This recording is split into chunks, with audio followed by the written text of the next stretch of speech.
दूर किसी जंगल में मम्मा चिड़िया अपनी बेटी गुड़िया के साथ रहा करती है। एक दिन गुड़िया अपनी मम्मा से बोलती है, मम्मा मम्मा मुझे खीर खाने का बड़ा मन कर रहा है, आप मेरे लिए खीर बना दीजिए ना।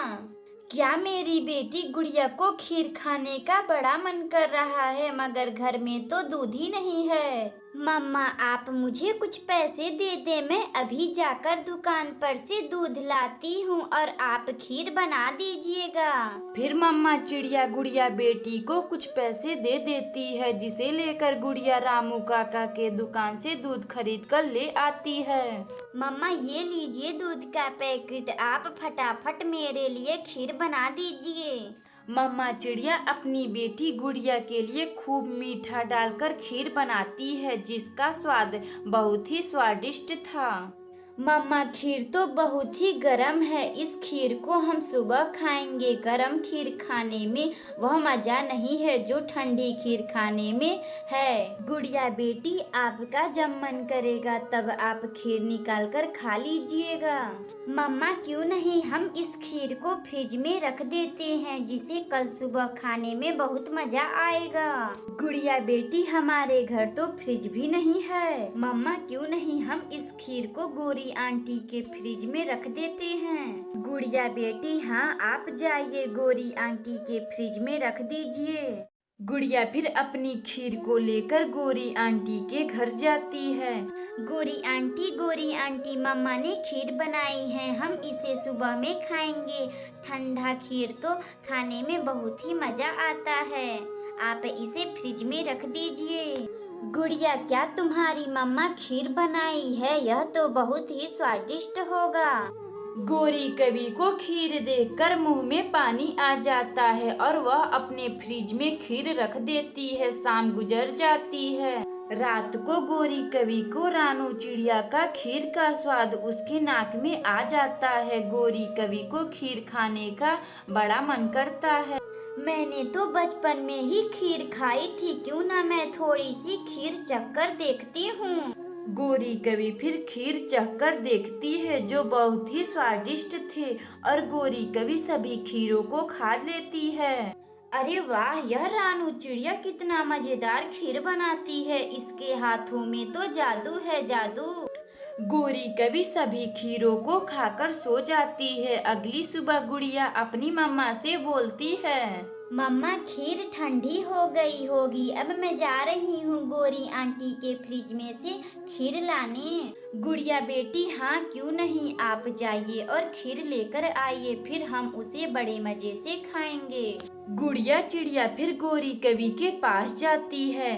गोरी आंटी जी मेरी खीर ठंडी हो गई होगी, आप मुझे मेरा खीर दे दीजिए, हम उसे बड़े मजे से खाएंगे। खीर कैसी खीर, वह तो मैंने खा गई है फ्रिज में रखने का किराया समझकर। गोरी आंटी वह खीर मेरी मम्मा मेरे लिए बनाई थी, आप उसे खा ली हैं। गुड़िया वह तो मैं खीर खा ली हूँ, तुम जाकर अपनी मम्मा से बोलकर दूसरा खीर बनवा लो। गुड़िया फिर वापस अपने घर आती है और पूरी बात अपनी मम्मा को बताती है। गुड़िया बेटी आप चिंता ना करें, मैं अभी खीर बना देती हूँ। रानू चिड़िया फिर अपनी बेटी गुड़िया के लिए खीर बनाती है, जो बहुत ही स्वादिष्ट था। गुड़िया बेटी ये लीजिए अपना खीर, आप इसे खाकर बताएं कि यह खीर कैसी बनी है। गुड़िया चिड़िया खीर खाती है, जो बहुत ही स्वादिष्ट था, और गुड़िया अपनी मम्मा की तारीफ करने लगती है। उस दिन से गुड़िया चिड़िया और रानू चिड़िया खुशी खुशी रहने लगती हैं। अगर आपको यह कहानी अच्छी लगे तो वीडियो को लाइक करें और चैनल को सब्सक्राइब करें और बेल आइकन को दबाना ना भूलें। हमें कमेंट बॉक्स में बताएं कि हमारी कहानी आपको कैसी लगी। मम्मा चिड़िया और गुड़िया जंगल में नए आए थे। मम्मा चिड़िया के पास रहने के लिए कोई घर नहीं था। वह जंगल में उल्लू जमींदार के पास जाती है। दरवाजा खोलो उल्लू जमींदार जी, दरवाजा खोलो, मेरी मदद करो। रानू चिड़िया की आवाज सुनकर उल्लू जमींदार दरवाजा खोल देता है। रानू चिड़िया उल्लू जमींदार से बोलती है, उल्लू जमींदार जी मेरी मदद करो, मुझे भी जंगल में रहने के लिए एक घर बनवा दो। चिड़िया तुम चिंता ना करो, मैं कल ही मजदूर भेजकर तुम्हारा घर एक नया बनवा दूंगा। रानू चिड़िया उल्लू जमींदार को कुछ किराया एडवांस दे देती है और वापसी अपनी बेटी गुड़िया के पास आती है। मम्मा क्या हुआ? उल्लू जमींदार जी ने कुछ कहा, अपना घर कब बनेगा? गुड़िया बेटी, उल्लू जमींदार जी ने बोला है वह कल ही एक मजदूर भेजकर अपना घर बनवा देंगे।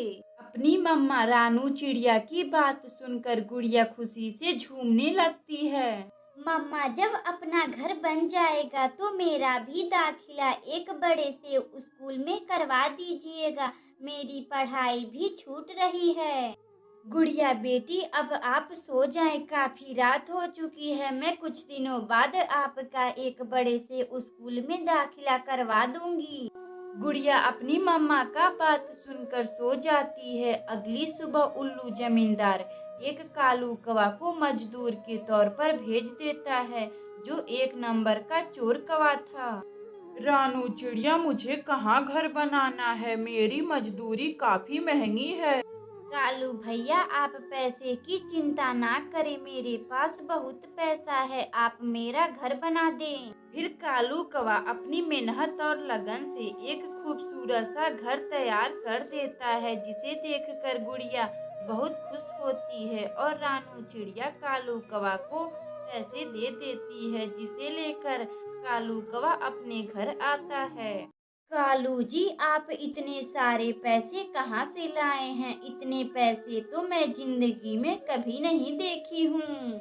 गोरी जी यह सारे पैसे जंगल में एक चिड़िया के घर से कमाया हूँ, उसी ने मुझे यह सारे पैसे दी है। कालू जी क्यों ना हम उस चिड़िए के सारे पैसे चुरा लेते हैं, जिससे हम खूब अमीर बन सकते हैं। गोरी जी हाँ जरूर, क्यों नहीं, आपने तो मेरी मन की बात छीन ली। मैं आज रात ही चिड़िया का सारा पैसा चुरा लाऊंगा। इसी तरह गोरी कवि और कालू कौवा बातें कर रहे थे। रात हो जाती है और कालू कौवा चिड़िया का पैसे चुराने निकल जाता है। रानू चिड़िया और गुड़िया गहरी नींद में सोई हुई थी। तभी कालू कौवा को चिड़िया का संदूक बक्सा दिखाई देता है, जिसमें सभी पैसे थे। जल्दी से मैं यह सारा पैसा चुरा लेता हूँ, वरना चिड़िया जग जाएगी। कालू कौवा आहिस्ता आहिस्ता बक्सा खोलकर सारे पैसे चुरा लेता है और उसे लेकर अपनी पत्नी गोरी कवि के पास आता है। अगली सुबह रानू चिड़िया अपने पैसे ना देखकर वह बहुत रोती है। मेरे सभी पैसे चोरी हो गए, अब मैं क्या करूँगी? मुझे तो कुछ समझ भी नहीं आ रहा है। रानू चिड़िया को इस तरह रोता देखकर बगल का राजू कबूतर रानू चिड़िया के पास आता है। चिड़िया बहन क्या हुआ, तुम ऐसे क्यों रो रही हो? कबूतर भैया मैं अभी जंगल में नहीं आई हूँ, मुझे जंगल के तौर तरीके नहीं पता है और मेरे सभी पैसे चोरी हो चुके हैं। चिड़िया तुम्हारा घर कौन से पक्षी ने बनाया है? कबूतर भैया मेरा घर बनाने एक कालू कौवा आया था। चिड़िया मुझे सब पता चल गया, तुम्हारे सभी पैसे कालू कौवा ने ले गया है। जमींदार और कालू कौवा आपस में मिले हुए हैं, लेकिन तुम चिंता ना करो, अब हम एक साथ समोसे बेचा करेंगे। तुम मेरे समोसे के दुकान पर चलो। कबूतर भैया आपका बहुत बहुत धन्यवाद, जो आपने मेरी मदद की है। उस दिन से रानू चिड़िया राजू कबूतर के दुकान पर काम कर कर अपनी बेटी गुड़िया के साथ खुशी खुशी रहने लगती है। अगर आपको यह कहानी अच्छी लगे तो वीडियो को लाइक करें और चैनल को सब्सक्राइब करें और बेल आइकन को दबाना ना भूलें।